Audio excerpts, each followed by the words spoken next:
Hi, welcome you all to our course Introduction to Biostatistics. So, this is our first lecture. I just wanted to cover one lecture on what statistics is, what biostatistics is, and then talk about few things which are important and which will serve as landmarks as we go ahead in this course. So, I will begin with the course material, what is the courses that we are, the two main reference books that will serve for you in this course. So, there is the first book, Introduction to Probability and Statistics by Mendenhall, Beaver and Beaver, and the second one, Introduction to Probability and Statistics for Engineers and Scientists. So, both these books are available on Flipkart or Amazon and on regular websites. So, I come to the first question, what is statistics? So, statistics is the science that deals with the collection, classification, analysis and interpretation of numerical facts or data. For example, we continuously hear about the US elections right now, and every now and then you see an opinion poll. What is the statistics by which Hillary Clinton will beat Donald Trump in the polls? You have the statistics which is repeatedly taken, and you still come up with different companies which hold this polls which come up with different numbers. So, one person might predict that Hillary Clinton will win by 30% votes, another predicts by 20% votes. So, this gives you an idea that this process is extremely complicated. It is very easy to come up with a number saying this is the difference or that is the difference, but there is a very active science behind this process in order to make sure that the numbers you pop out of the process are accurate. Another example I want to talk about is the weather patterns, right. Every year in our country we have the meteorological, the weather department which predicts whether the annual rainfall in our country will be as is it good enough for this year, will it beat expectations. For the past 1 year we have all known that India has faced a severe drought for the last maybe 2 consecutive years. This has been particularly extreme in parts of Maharashtra where I stay. Okay.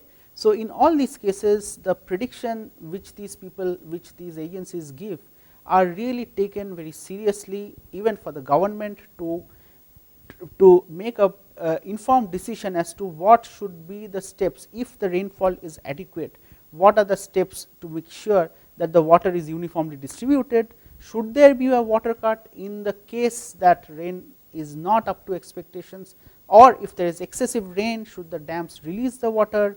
As a consequence of that, there might be some flood like situation created in some other place, as has been recently observed in Bihar. The last case is, for example, income as per professions.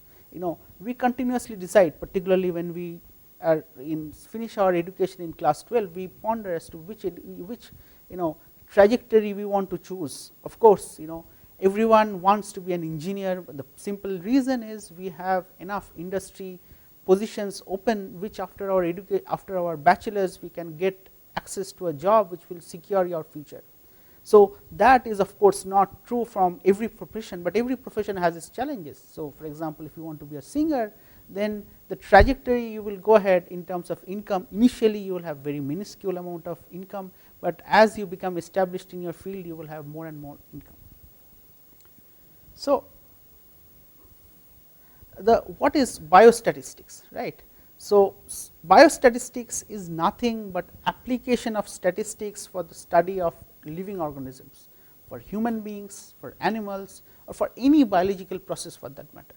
So, we can take examples from any field which concerns biology or medicine or bioengineering. Biology, for example, we want to talk about evolution, for example, right. In evolution we want to see by, let us say, comparing the structure of the bone, how a dinosaur eventually became a bird, so on and so forth, and these kind of things you want to make exact analysis of specific structural components of a particular component of the body, let us say, and see its evolution as a function of time. In medicine, right, you want to predict the ability of drug resistance to arise in a given population.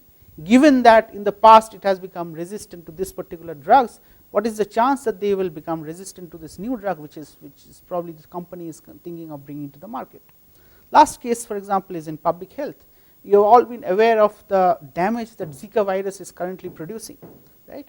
So, in this case, in the case of Zika virus, whenever you go to the airport and you will see that people coming from these places must have a mandatory health checkup to eliminate the possibility that that person is a carrier of Zika virus. So, these are examples where statistics has been used to make some informed decisions, first to measure, and based on that measure to come up with some analysis, and then based on analysis to make some predictions as to what should be the corrective step. Okay. So, if I look at the history of statistics, it actually started with trying to understand the process of gambling, which is one of the oldest professions people have participated in, and this has roots in development of probability distributions which have been developed by De Moivre and Laplace. In the 19th century, for example, you have Galton's discovery of regression, Carl Pearson's work on parametric fitting of probability distributions, and that has, and of late statistics is particularly of particular relevance to the field of biology, biomedicine, and its applications in clinical science. So, why study statistics? Let us take a sample case. Let us say you are clinical coordinator for a clinical trial.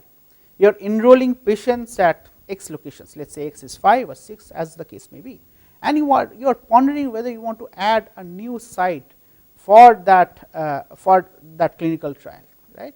So, for this, for getting approvals for doing these clinical trials, you need to get approval from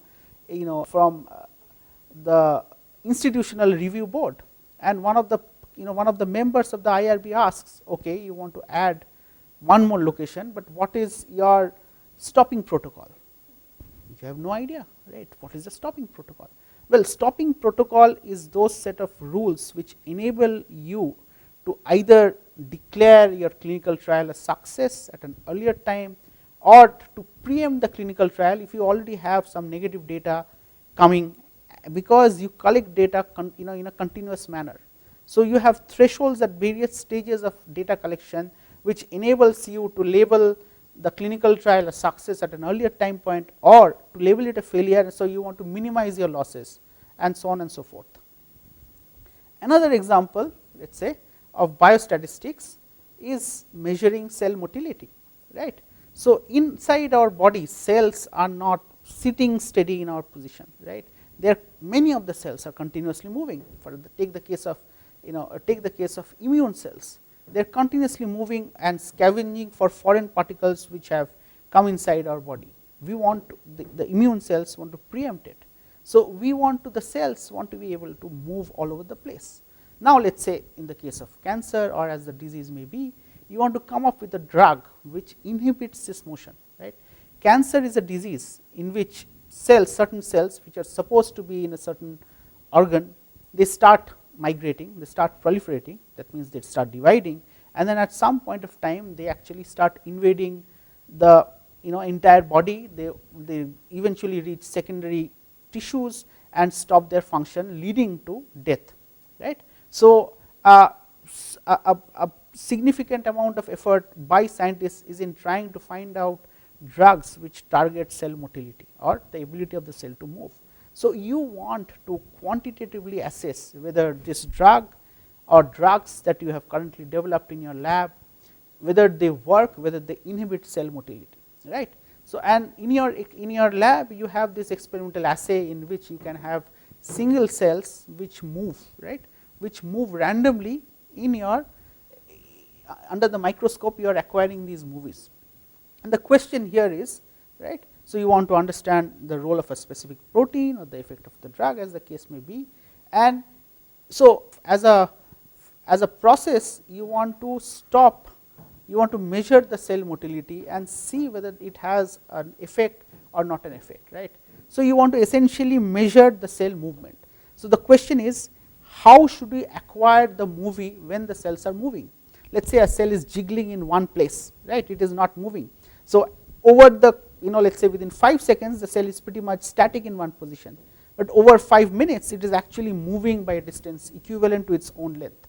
So, if you acquire every 5 seconds, then essentially the information you are gathering is noise, but the information that you can gather is, if you acquire after 5 minutes, maybe that is an optimal time scale. If you measure after 10 minutes, that may not be good enough, because the cell might have come back to its original position, and to you it seems that the cell is static. Okay, so, how fast you acquire these images is an example of how you can statistics can help you in understanding what should be your acquisition speed, right. Let us take another example of a protein, right. Proteins participate in various functions in our body. When protein function is perturbed, then they stop working and then they lead to disease processes. Now, a protein, you can imagine a protein like a long string which has loops in it. So, you have these loops, right. These loops are actually, they hide some sites on them which other proteins ideally can recognize, but because these are in looped configuration, these sites are hidden and the cell cannot, and other proteins cannot see, which means they cannot bind, and then the downstream signaling cascades are absent.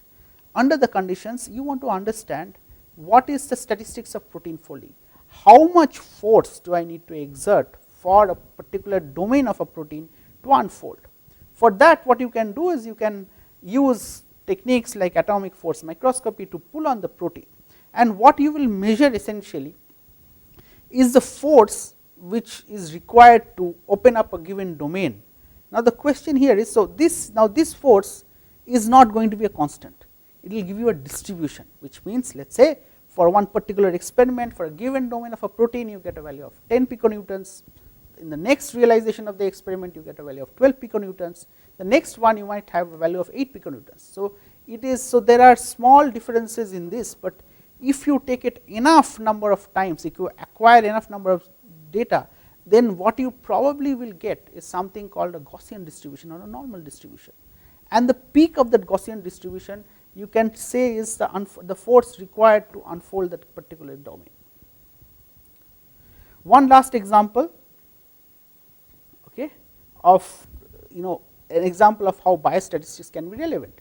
So, cancer, again taking the case of cancer, cancer is consists of cells which are heterogeneous, right. So, as these different colors are used as to make out that you have cells of different types. By different types, it might be the cells are of different sizes, the cells are of they are different extents of deformability, one cell is stiff, one cell is soft, so on and so forth, right. So, you want to find out a process whereby you can understand and differentiate these phenotypic differences, and then, so statistics, so you measure all these quantities for, so you have multiple parameters, size, stiffness, expression of some surface protein of interest, so on and so forth.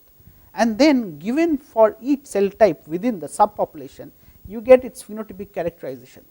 You want to understand what should be the combination of these metrics that would enable you to separate them into different lots. So, again here the role of statistics will help you in identifying the number of subpopulations and their properties. Okay.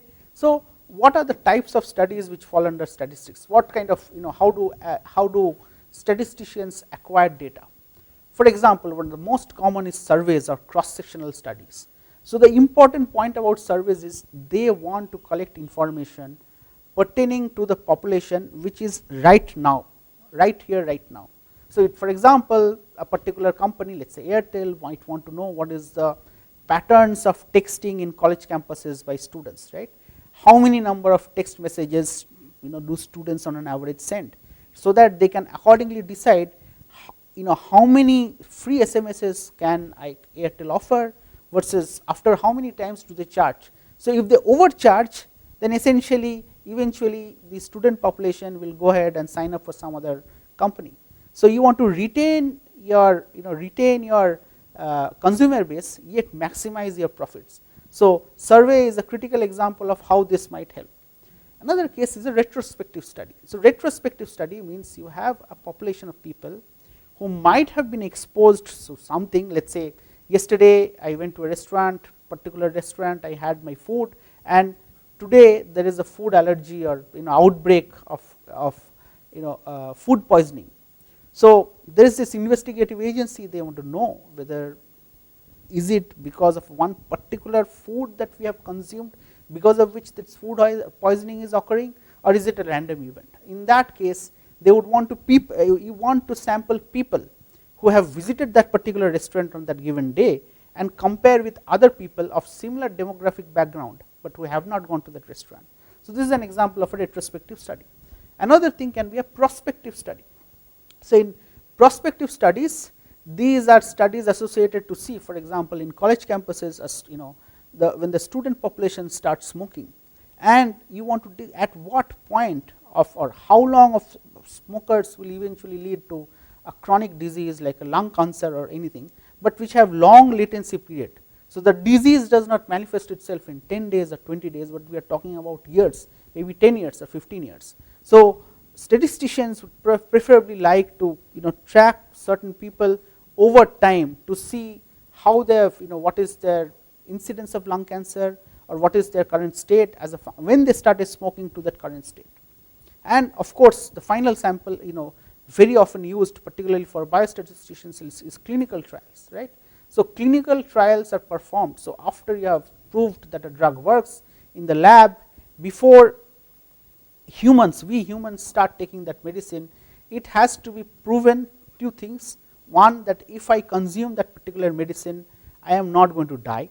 So, I do not suffer any extreme diseases or side effects, and two, the medicine actually works, so that it can be put to the market. So, there are lots of studies, how what should be my study size in order to test whether a particular sample drug is working or not working, so on and so forth. Okay. So, in all these processes, there is a critical component of sampling. In essential, you have a population which is this big. So, in India, for example, we have huge population, and let us say I want to make a soap, or Patanjali wants to come up with its new toothpaste or some other product. It wants to test on a sample, right. It wants to do that measurement on that sample and ask, okay, to test whether my product is good or bad, what should be the price of the product, so on and so forth. I have to have that questionnaire in terms of a survey, but I want to ask some people. Now, how many people should I ask? Is it 10, 20, 200, 2000? So, of course, you cannot ask every goddamn person on this earth, okay, or every person in a city. You are still going to sample. Again, what is your sample? The kind of population, from the population you might draw multiple samples, right. For cities like Mumbai, Delhi, Madras, you might draw a certain kind of people to get feedback on how that product might do in a more town like area. You might go to much smaller towns, and the statistics, the information you will get might be completely different, okay. But say as an exception, let us say if you are just doing it on college campuses, maybe it may not be that different between a city or a town. So, choosing your sample and the type of sample and the sample size represent two of the most important choices that we must take. Okay. So, and as an example of how wrong choices can lead to complete mess. So, there's a magazine in the US called a Literary Digest. So, it conducted a poll in 1936 and about the presidential poll, and wanted to ask who would win, Landon or Roosevelt. So, the particular magazine came up with a prediction that Landon will be victorious, but which did not happen. Not only was it a borderline case, but it was a significant victory for Roosevelt. So, this was a clear failure for that particular poll, and no wonder the publication actually stopped shortly. So, it is very important to make predictions which are reasonably accurate, and we see repeatedly in India in election cycles, you have every TV, every major channel has its own prediction as to what it happened, and still in spite of all the checks and balances, still there is reasonable amount of heterogeneity in the prediction as to who will win and by what margin they will win. So, that brings us to sampling, okay. And what is the type of sampling? Okay. So, in terms of type of sampling, the most simple thing is simple random sampling, which means that I want an unbiased view of the population, okay, which is, so let us say in classes I want to measure the average height, average height of the class. I just ask 5 random students, I even blindfold myself, I randomly walk around, pick a student and measure her height, and that will give me an average height. Now, imagine I am doing the exact same thing, but I only choose only girls or only boys. So, of course, my measurement is going to be skewed, right, because on an average boys are slightly taller than girls. So, my average height number that I come up with is going to be erroneous. Okay. The other sample is systemic sampling. So, let us say you already know the population, okay, or the sample list. Okay. For example, let us say the class is the population, and I want to measure 10 out of 10 measurements, whatever be it, height, weight, or some other age from the population, and I know population size is 50. So, what I do, I arrange the entire population by name, by let us say by ascending or descending order of surname, and out of the 50 I choose number 1, then I want 10, so roughly your spacing is 5, I choose number 6, so on and so forth. Okay. So, there is randomness, and still I am not biasing myself, but I have kind of made it in a much more systematic manner. So, if your population size is reasonably known, then this systemic sampling is very commonly used. The last one is stratified random sampling. Let us say, for example, you have a basket of balls which are of 3 types, of 3 different sizes, right, and on an average you know what is the ratio of the total number of red balls to blue balls to yellow balls, right, 3 colors, let us say balls of 3 colors, and you know the size, the stoichiometry of red to blue to yellow, right. Then logic would dictate, if you are doing a random sampling, then the number of balls you would draw would be in proportion to them, okay, proportion to the colors. So, this is this is called stratified sampling. Okay. Let us get over a very simple, do a very simple case of simple random sampling. Okay.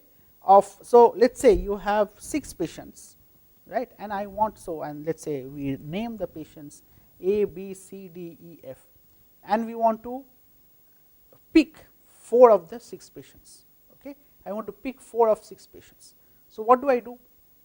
What I can do is I want this process to be completely random. Okay. So, what I do is I choose. Okay. So, if you have A, B, C, D, E, F, there can be total of 6C4 or 15 combinations possible, in which you have 4 different patients being selected. So, let us say ABCD is one example, ABCE is one example, ABCF is one example. So, if you write down the details, you will see that there are roughly 15 combinations possible, right. So, I want to draw 4 patients from 15 samples, and I want to ensure that it is completely random. What I do, I assign A, B, C, D, so there are 15 of these combinations possible. To each combination, I assign a unique identifier, let us say. So, A, B, C, D is identifier number 1, A, B, C, E is identifier number 2, so on and so forth. Okay. Now, from these, so what I do, so I have a total of 15 numbers. Now, imagine I break down the number 1, 0 to 1, that range, into 15 equal intervals, right. So, your interval, the size of each interval is going to be 0.067. Okay. So, the size of each interval is going to be 0.067. Okay. So, what you do, so you take up a uniform random number table, right. You choose any particular number and convert it into decimal. Let us say we chose a particular number, it is 25697, right. So, I can just put a decimal at the front, that is 0.25697, right. Now, given that I have broken the entire range, so if I have broken the entire range 0 to 1, so I have broken the entire range 0 to 1, 0 to 1, I have broken down into delta. Okay. So, this delta is equal to 1 by 15 equal to 0.0667. Okay. So, whenever I choose, when I am this, I choose my identifier 1, which is the number, which is the combination ABCD, right. When I choose 2, my 2 is my combination ABCE. Okay. So, so on and so forth. So, from the table I had chosen a number, let us say 26897, right. I convert it into decimal place. So, I know this, so decimal place means, so my delta is 0.0667. So, 0 to 0.0667 I choose identifier 1, 0.0667 to twice of 0.0667, I choose identifier 2. So, like this, I think this 0.26897 should be identifier 5. So, accordingly, I can choose one particular combination of the patient. Okay. So, this is a way of doing simple random sampling. Okay. So, that is pretty much what would give you an idea. This is just the background idea of what means statistics. And so, to summarize, so we started off the definition of statistics, which is essentially science. Statistics is nothing but the science of numbers, okay, and biostatistics is application of statistics to the field of biology or biological processes or biological systems, and it has applications in basic biology, in medicine, in healthcare, in public health, so on and so forth. Okay. So, after that we discussed about the some examples of how statistics might be beneficial in our understanding of biological systems. Okay. So, I gave you an example of clinical trial, how to design a clinical trial and what to understand from that. I gave you an example. So, you need to understand how clinical trials are designed, right? What is the sample size of a clinical trial, so on, and also be acquainted with the jargon of a clinical trial. I gave you the example of cell motility. This is an example where statistics help you to understand that at what rate should you acquire movies, so that your movies are exactly so that movies are not artifact or not noise, don't give you noise when something is just jiggling in place, versus something is data, that means cell is actually moving from one place to another. But you also don't want to miss too much of the information. So, if you sample too infrequently, then you are losing information as well. So, statistics will help you to get that information.